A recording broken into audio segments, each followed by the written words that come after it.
Shalom saudaraku yang dikasihi Tuhan, senang sekali dapat berjumpa lagi dengan Anda semuanya melalui tayangan berkat Tuhan hari ini. Saudara yang dikasihi Tuhan, orang bilang pernikahan itu manisnya hanya di awal saja, yaitu pada waktu bulan madu ataupun pada awal pernikahan.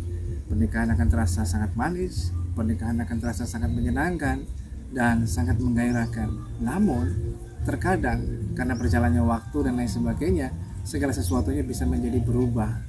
Pernikahan yang tadinya manis bisa berubah menjadi tawar, bahkan bisa menjadi pahit. Mungkin disebabkan oleh banyak hal, banyak faktor di dalamnya. Namun kita mau belajar hari ini kabar baiknya buat setiap kita.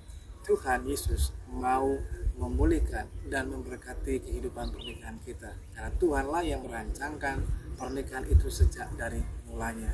Dan Tuhan menghendaki agar pernikahan dalam kehidupan kita bukan hanya manisnya di awal saja, tapi terus manis sampai Tuhan datang. Nah, bagaimana hal ini bisa terjadi? Tentu saja yang pertama, kita masih mau belajar. Ketika kita membangun sebuah pernikahan, maka kita perlu mengundang kehadiran Tuhan untuk menyertai dan menuntun dalam kehidupan pernikahan kita. Sebab kita tahu tanpa Tuhan kita nggak bisa berbuat apa-apa. Dalam Injil Yohanes pasal yang kedua, ayat yang pertama sampai seterusnya, ketika berbicara tentang perkawinan di Kana, ketika mereka mengadakan pesta pernikahan, Tuhan Yesus hadir di tempat itu. Maka ketika mereka mengalami masalah, bukan pada waktu pernikahan berjalan, tapi pada waktu awal pernikahan pesta itu dibuat, mereka sudah mengalami kesulitan dan pergumulan dalam pernikahan yang tentu saja bisa mengakibatkan persoalan yang lebih besar lagi.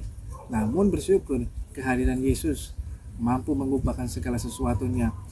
Air yang tawar bisa berubah menjadi manis, bahkan jauh lebih manis dari anggur yang telah disiapkan oleh mempelai itu.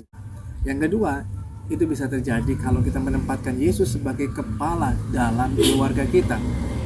Pernikahan kita bisa berubah, sekalipun mungkin pernikahan kita bukan lagi tawar, sudah menjadi pahit dan mungkin terancam untuk bisa terjadi perpisahan.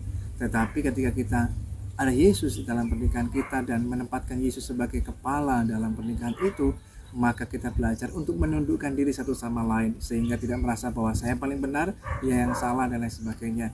Tapi kita mau belajar mengikuti kehendak Tuhan dalam hidup kita, saling mengasihi, saling mengampuni, sehingga dalam kehidupan kita terjalin makin hari makin manis, makin hari makin luar biasa, bahkan mujizat terjadi dalam kehidupan pernikahan saudara sekalian.